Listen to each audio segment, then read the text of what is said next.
What's up, guys? This is Carter Thomas with Coin Mastery TV. Welcome back. I hope you're doing great, and happy Wednesday. Hit the thumbs up button. If you're brand new, hit the subscribe button. We are getting locked and loaded, back in action. Just getting this microphone all set for you guys. Been a few days here. It's always funny to read the comments and get the emails from everyone. It's like, oh man, only when it's bullish, I only see that. It's actually I've been doing more with trading and stuff than I've ever done, which is why I haven't done a lot of the videos. So it's actually been a lot of fun. Not as much in crypto, but a lot with equities and futures. I haven't gotten into the cannabis stuff yet, but just paying attention to it all, trying to learn as much as I can. But I thought today would be really fun not fun, I mean, hopefully it's fun, talk about all crypto, but talk about it from a big picture perspective and just give you some of the things that I've been thinking about, some of the thoughts I've had about some of the bigger topics that are going on.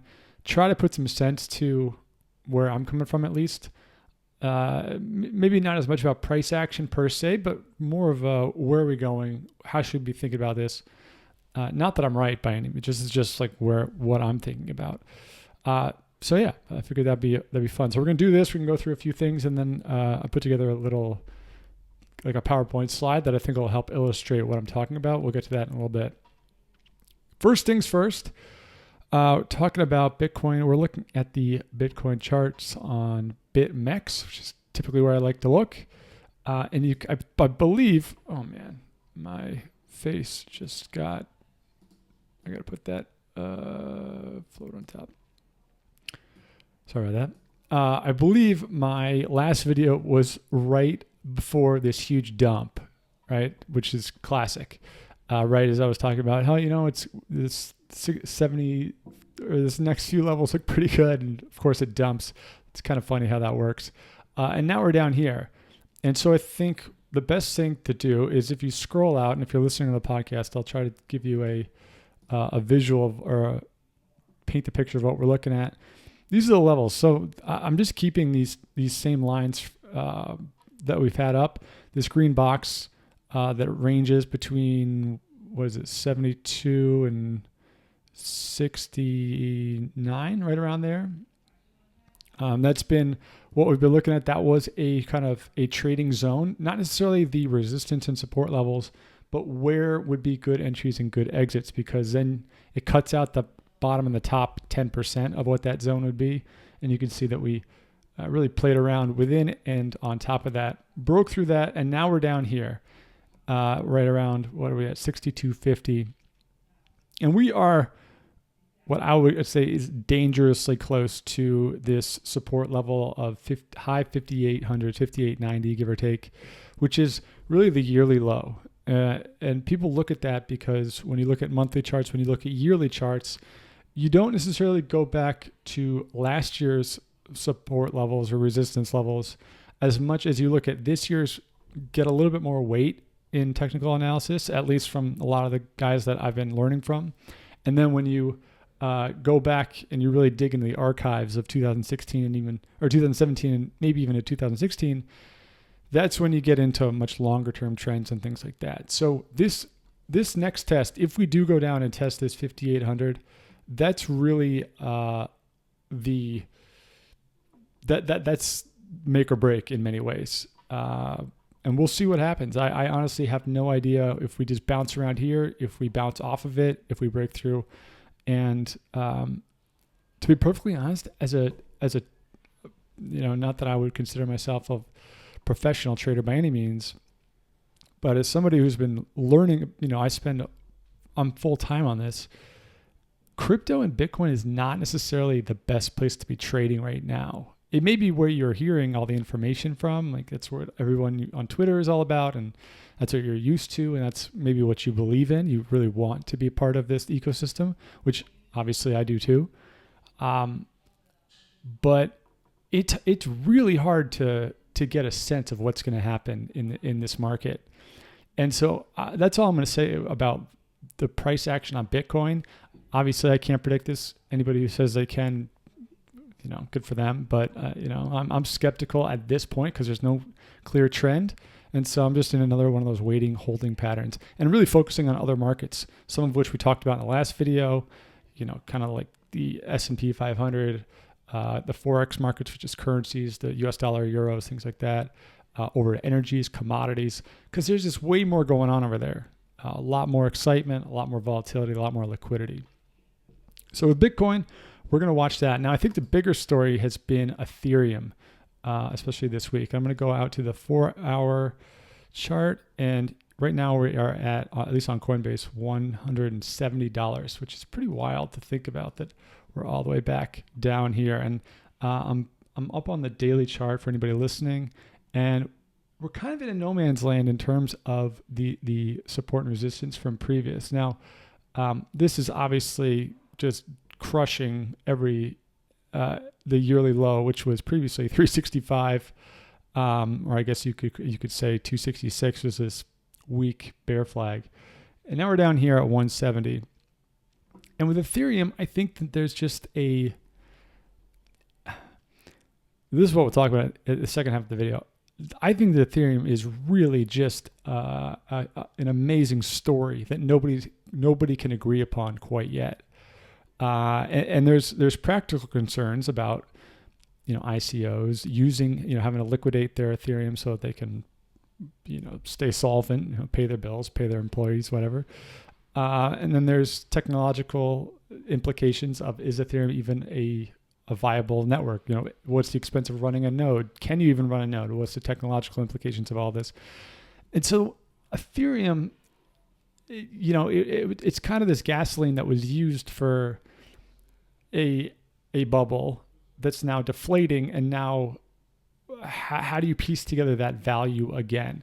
And I think that the price at any level that it comes to is purely speculation, right? It like less so, or I should say more so than Bitcoin, in my opinion, because the network is not quite as big. The market cap isn't quite as big. It's a different system in that sense. And some people would disagree with me on that, which is fine. But from a pricing standpoint, I'm not sure I would touch Ethereum right now anytime soon, especially since it was such a clear drop off once BitMEX allowed you to start shorting the fiat or the USD pair, right, as opposed to just being able to short the BTC pair. So that to me is a big problem. So I don't know. I think that just back of the envelope looking at this right now, I think you get down to like 93 to 100 level. This area starts to be a potential. This wick, this kind of flash crash last June on Coinbase, it's not really worth it looking at. But you could see that there's some room to work with between 90 and 100 on Ethereum. But right now it's a confidence game. It's trying to speculate what the future, if Ethereum's going to win or not. It has nothing to do with what it's worth right now, and that's always a tough game to play with game theory. That's as close to gambling as you can get when you stop thinking about it like a pure asset. You start thinking about it like, is somebody else going to believe that this is worth more than I am? That gets really difficult. In terms of altcoins, I always like to look at Ripple as my barometer for the altcoin market. Not because I'm necessarily a huge Ripple fan or hater or anything. I don't really care. It just seems to me to be a very good, the biggest and a good barometer of these kind of small cap altcoins. And it just looks like it's sitting in the middle of nowhere, at least the BTC pair. The USD chart is a little different, and it looks much more like a full retracement chart at this point, or it's getting there, I should say. But the BTC pair, it looks like it has a long way to go. And if you want it to fully retrace, you're looking at potentially all the way back down to another 90% drop from here, which is kind of crazy to think about, but it could easily happen. I'm not sold on altcoins from a price standpoint the way I was last year. I think that the price made a lot of sense because myself and a lot of people were confusing token value with equity. And as you start to peel that apart, as you start to look at tokens and utilities and the value of what those tokens are, the what do you call it? The value proposition becomes less and less clear, at least for me. And that being said, this is a confidence game, like any market is, where if enough people agree that the market price is whatever it may be, then that does not need that stable price does not need to be, or that market price can be whatever it is. But the chart would tell me that, at least to 2,000 Satoshis, right down to this, bottom of this full previous retracement, and then worst case scenario, you get a full retracement back down to 500 Satoshis, which I'm sure the Ripple people out there are going to just love that. But who knows? I'm just staying away from altcoins until I see an altcoin, until I see any coin that buying coin gets me a piece of equity in the network or in the actual company itself. That's why I like Bitcoin a lot. That's why I'm still, I still like Ethereum. I just don't like the price action on Ethereum that much. And still like a handful of other altcoins. And I'll pull this up, because I know a lot of people were wondering, well, what do you own? What are you buying? Before we get to that, I think this chart's really interesting, the Bitcoin dominance, where we are up to, 57.8, and you can see this ramping up. I think there's like this idea of cycles, right? And that crypto's had a few cycles. Obviously the equities market and the U.S. economies have cycles in terms of price, and people often try to apply that same logic to the crypto market. And I'm less inclined to think that we're going to have another huge repeat performance of Bitcoin dominance drop to altcoins, Bitcoin dominance drop to altcoin. I don't know if that's how it's going to play out necessarily. I think we're going to look at more of like a flattening of curves as opposed to continued cycles in terms of price action. But I do think the Bitcoin dominance is one of the big reasons why I'm sticking to Bitcoin. It's been one of my theses for the entire year, is watching that as money is just kind of pulled out of coins that are losing people's belief and losing money, and it's staying in the system, whether it be on the sidelines, whether they're going into Bitcoin. I think that's becoming very interesting. In terms of actual currencies, like I said, if you go through, you can look and see what coins you're buying, and you're getting more of like an equity thing. Like the coin value going up makes the whole thing more valuable, especially as a user. I think proof of work coins tend to be more in line with that. So obviously Bitcoin, I think, is interesting in that. I think that Bitcoin Cash, I'm not too sold on Bitcoin Cash right now, based on like kind of the question mark of what Bitmain's doing with it. If you don't know about that, go check it out on Bitmain. The whole IPO and how much they bought and how much they said they bought, and it's all sorts of weird stuff. Monero can be kind of interesting in that sense, but look at something like Binance. When you look at utility tokens, you typically want it to be relatively stable as a user, because you want the utility to be, and then you can accumulate more of those coins to get more utility or whatever, but you don't really want the price to be fluctuating that much, because you're using those utilities to redeem them in a marketplace. For example, in gaming is one I've used before, but in anything, in banking, in privacy, in like cannabis or whatever. But with Binance, it's used primarily to be a stakeholder, but also to use it as fees when you're trading. And you actually would want the price of Binance to go up, the Binance coin to go up, because it means that your trading, if you're a holder, your trading would actually get cheaper over the course of the lifetime of you holding those coins. So that's an interesting proposition. So you go through the list and you start to ask yourself, how could these tokens go up? And as an end consumer, it actually makes my life better because the tokens become more valuable. Maybe something like BAT token that could, or browser, the Brave token, which I guess start using that again, right? That could theoretically go up in price and be useful in a utility sense. So, you go through the list, the ones that are the ones where the consumer wants their tokens to go up in value because they get more bang for their buck, I think is always, it's always a good way to look at it. And we'll get into that later on. Whereas other coins where you kind of want them to be more stable so that the whole network can be built on top of it. So that's when you get into these kind of FAT protocols where I'm not convinced that FAT protocols are going to have like a huge price increase anymore for that exact reason. With the exception of the ones that are, finite, fixed supply, things like that.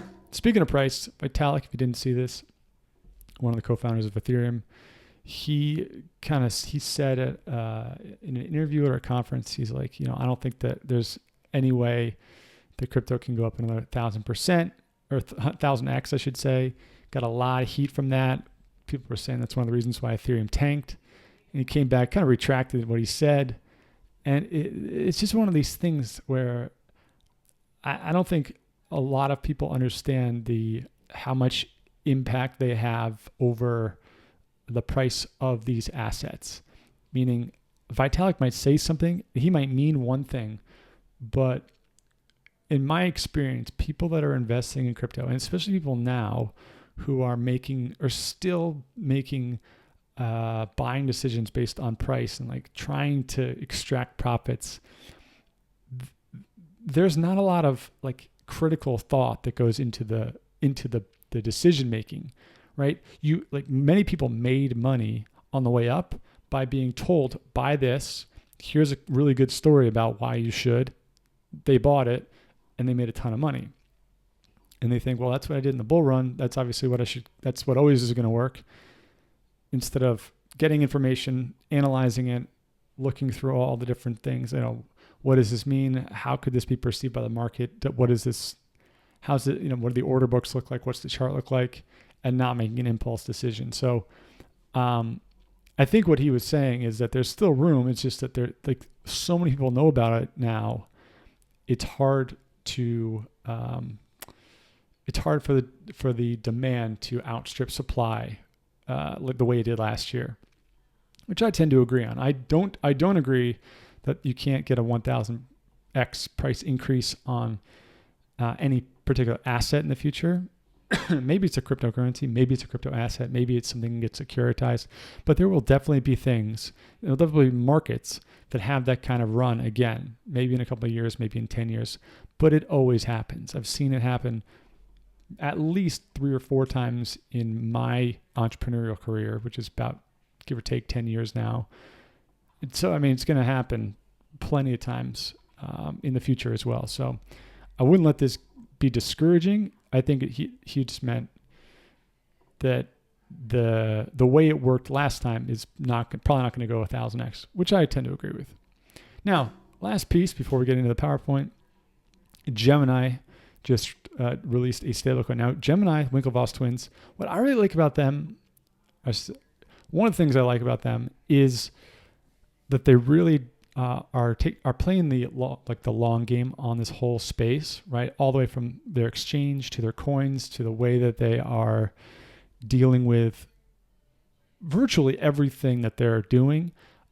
They got a lot of legal help, a lot of legal counsel, and they're doing this so that they're playing by the rules. And you go all the way back to the beginning, back in New York when they were in the testimonies of the bit license. They were on the front lines trying to not be emotional, trying to work with regulators and say, listen, okay, we understand where you're coming from. Let's try to make something happen here. Whereas other people, Fred Wilson is a good example of, like, they're just getting fired up for a good reason. They're passionate about the coins, they're passionate about crypto. Some people don't like that about the Winklevoss twins, but I think that everybody's trying to get to the same end game, right? On the unbanked, they create a decentralized system that can give people a lot more freedom, a lot more choice, and hopefully a lot more wealth in many ways. Preservation of wealth that is not tied to any particular system that you don't want it to be tied to. So they released a stable coin, and there's a lot of people that are looking at this and wondering, what's the point? Why do we care about this? This doesn't seem very interesting. How do I make money? I think the first thing is as an investor for you guys, you're not going to make money on stable coins, so to speak. There's a couple, like the collateralized ones. Maker is a good example of this. I bought some Maker last year at some point. Long term, just bought it. Who knows what's going to happen? You could potentially make money on the collateralized ones because you're basically buying the debt that funds the treasury that then balances out the currency, if that makes sense, right? Versus other coins where they are actually backed by physical assets. In this case, fiat currency, which is what the Gemini coin's going to do. Other cases, it may be gold, but it actually has verified insured reserves of something, and you can go at 1-to-1. That's what Tether's supposed to be doing, but they're very sketchy about it, and so that's kind of in its own gray area world. But I think the reason why this is important is because without a stable coin, you always have to exit out of crypto and then come back into crypto to either trade or to invest or to use it or to be a part of the ecosystem. And then you have to exit to kind of, have a stable asset to be able to, have a bank account, to be able to pay your bills, to pay your taxes, or whatever it is that you're using your money for.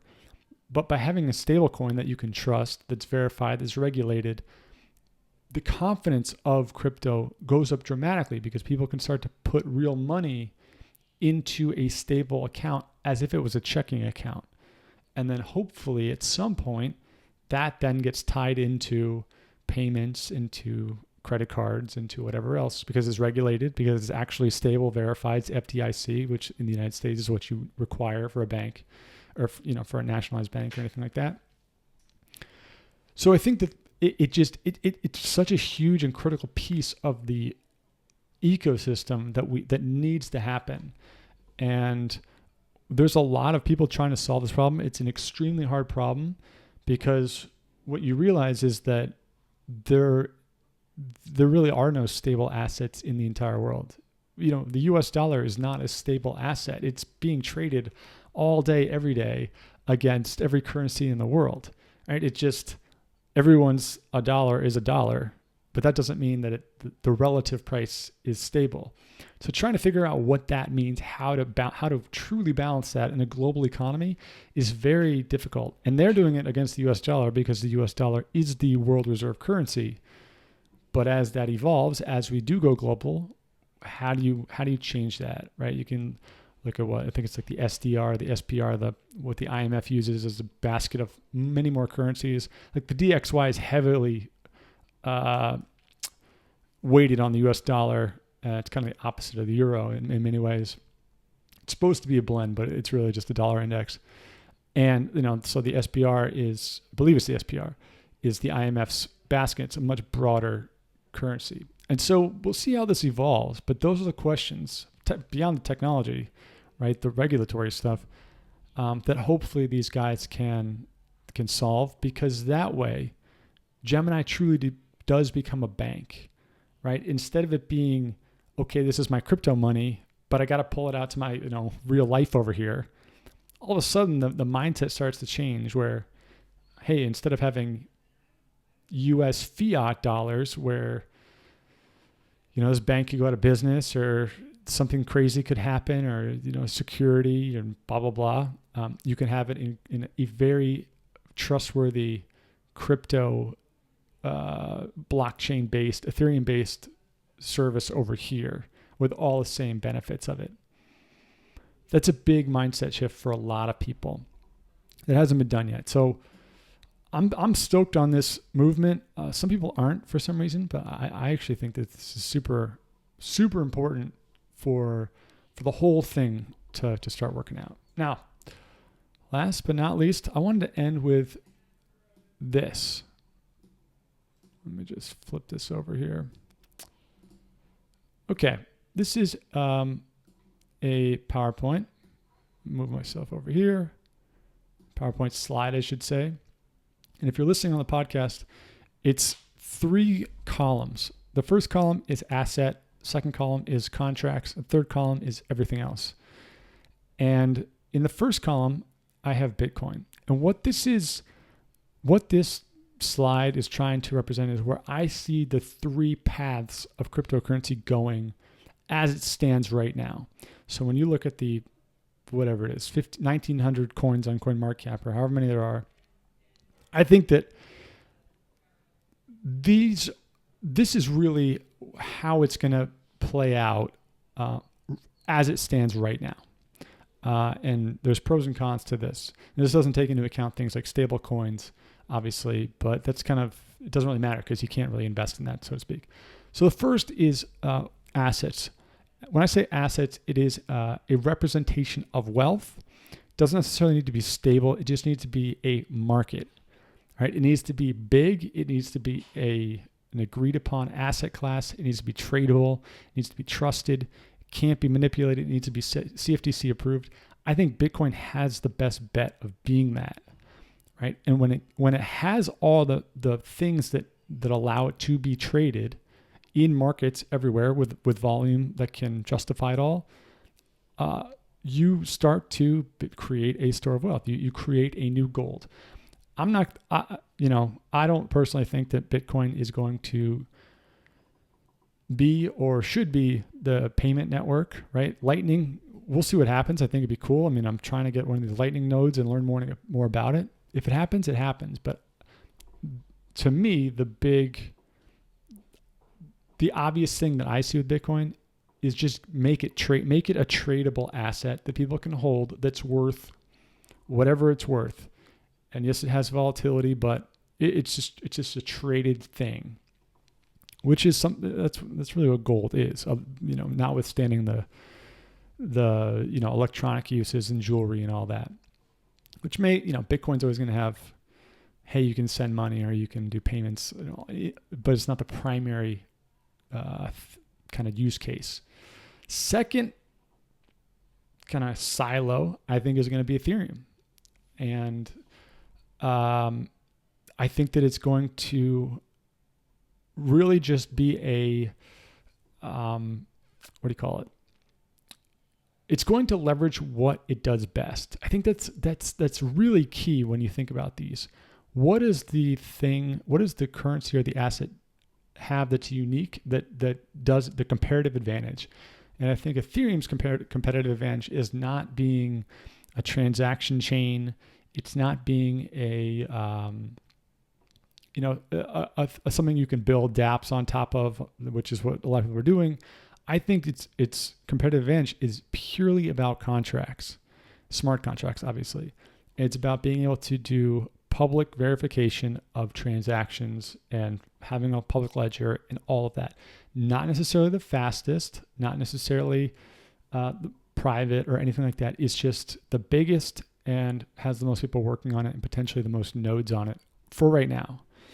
And when you look at contracts, this is kind of the essence of what the future of blockchain could be in terms of building ecosystems and then taking all of that data, verifying it on one kind of master blockchain, if you will, right? So there's the Ethereum blockchain is out there, and there's all these off-chain protocols that gets built, like when we say Go and Raiden, and like all these different things that get built, and then stuff gets built on top of that. And so Ethereum is just the master contract. How does that mean that price is going to be up and down? I don't know. Does it mean it's going to be traded like crazy? I don't know. But if I had to guess, probably not, right? It would just be a thing, because I think that the scale won't go into the gas, into the usage. The scale will go into the off-chain, so that Ethereum actually stays relatively flat-lined on transaction volume at a certain point, because the scaling goes somewhere else. The gas prices start to stabilize. It just becomes more of like a stable, fixed thing. Now that may change if they flip the supply curve, and Vitalik's talked about capping the number of Ethereum. That could change it all, but for now, this is what I believe is going to happen. And the big unknown, which is where the big money is going, is the third bucket, which is I'm calling everything else.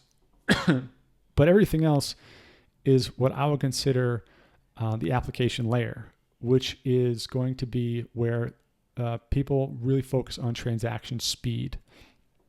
I think that things like privacy are always going to be a big deal, but I'm not sure that that's a clear path quite yet. I think that might be a piece of the puzzle where privacy gets added into certain parts of this thing, but the everything else bucket, I think, is where you're going to start to see things like, I put up here the FAT protocols of EOS, Hedera Hashgraph, Cardano, Stellar. I'm not sure which of these is going to be a winner. Maybe none of these are going to be the winner. Maybe they all win in some way. I couldn't care less. But what I do care about is that they all have very, very fast transaction times, which is the most important thing for building consumer products, and even to a certain extent for business products, but for scale. And they also have, the foundation to go out there and do it, right? So you may see integrations with these companies like Stellar and Chain just did a big partnership. Hedera Hashgraph is getting into gaming, right? With like Machine Zone, that guy did a presentation at the Hashgraph launched, right? And so, in EOS, they're building a lot of apps on top of that, all built around this idea of speed and lightweight, fast, low bandwidth transactions. This is where you're going to start to see the companies and the new stuff start to emerge. You're going to start to see this happen maybe this year, definitely next year, and then big time 2020, 2021. You're always going to ask yourself, where's the money flowing? I don't necessarily know if the money is going to go into the tokens that run these networks. Like, I don't know if Stellar's price is going to go way up, or Cardano. Like, if you build 5,000 apps on top of them and the apps do really well, maybe, right, the price of the token may go up a little bit because it's got to regulate the speed of the network, but that kind of goes against why you're building on that network to begin with, right? So you always want the foundation, just like the stable coins in the ecosystem of crypto. You want a stable foundation so that you can build the scale on top of it. Same thing I think will be true here, where you get the protocols, the tokens stay relatively stable. The value of the protocol may become much higher, right? People who actually own equity in these companies, which is a whole, that's kind of a whole separate discussion. And then the big money comes into, owning the apps that get built on top of it that are actually making the money, right? So if it's a game that gets built on top of a Hashgraph, I don't know if it's Hashgraph's token that's going to go up in value. It's the game, and maybe the game's tokens, but definitely the equity in the game, which gets traded on a stock exchange, right? Or, like a real estate matching network, or a payment processing network, or any of these things that can get built. But those companies and getting equity in those companies get built on a fast transaction speeds, that's where this is all going. And it has to be super fast. I think one thing I've definitely learned is that outside of the hardcore crypto community, decentralization is not, like, people don't really care about it nearly as much as how fast is it, right? For it to be slow is a complete deal breaker, especially for people that don't really care about crypto at all. So that's why I believe transaction speed is going to be the thing, among other elements of the network, obviously. But this is the way I'm looking at it. And if I had to make a bet on price, right, like if I was going to make an investment thesis based on this edited FAT protocol thesis, I would bet on Bitcoin's price going up long term and then stabilizing at a certain price, and then having fluctuations similar to what gold does. Maybe it goes up a couple thousand points. I mean, whatever the price ends up being, it could end up normalizing at 50,000 or 100,000, or who knows. I would bet on that. I don't know if I would bet on Ethereum as of now. And then I would bet on the companies that get built on top of these protocols, these high transaction speed protocols. And I would try to get either equity or I would buy tokens that were going to increase in value to make the user experience better. And as they come up, that's a really good kind of lens that you can look through. I'd probably own whatever your budget is. I would own a very, very small piece, maybe of all the high transaction speed protocols. Just go down the list on CoinMarketCap, buy a couple $100 worth just to have it. It's probably a good insurance policy since we're so early in the game here. But watching what gets built, watching what people start to use, watching what makes money, and then finding a way to get a piece of that equity more so than the utility. That may be through a security token. That's how the equity gets securitized. Maybe it's through stock. Maybe it's through, Kickstarter type stuff. I don't know. But that's how I'm looking at this. That's why I'm not posting videos every day, because this just takes time for all these to get answered. Who knows? I'm probably going to start dollar cost averaging into Bitcoin again pretty soon. I mean, it's on a long time frame. It's definitely starting to bounce around. So once we kind of see if it goes down to whatever, there's a couple levels down here, all the way down to 3,400. As we see how this plays out, I think maybe every 2 weeks, maybe I'll start buying in like a very, very, very small amount with completely risk-free capital and just start to play that game again. And then if it starts to creep up and get out of this kind of accumulation zone, then get more serious about the dollar cost averaging, maybe move it up to 1 week, but we'll keep that at the forefront. But in the meantime, this is the way I'm looking at it, right? I spend my time, obviously in other markets, but I talk to a lot of people that are dealing with a lot of money, right? Hedge fund guys, private equity guys, just private traders, high 8-9 figure net worth, some billionaires, and they're looking at crypto and it's just not there yet. Right? Like the money's just like they don't see it yet, other than some of these VCs that are just going total YOLO on because they got all this cheap money from the Fed, everything, right? In San Francisco, like they're just throwing money at anything, but they're just waiting now. All right. Some of them are kind of trading Bitcoin, but they're not really, because it doesn't compare to these other markets, the liquidity of it all.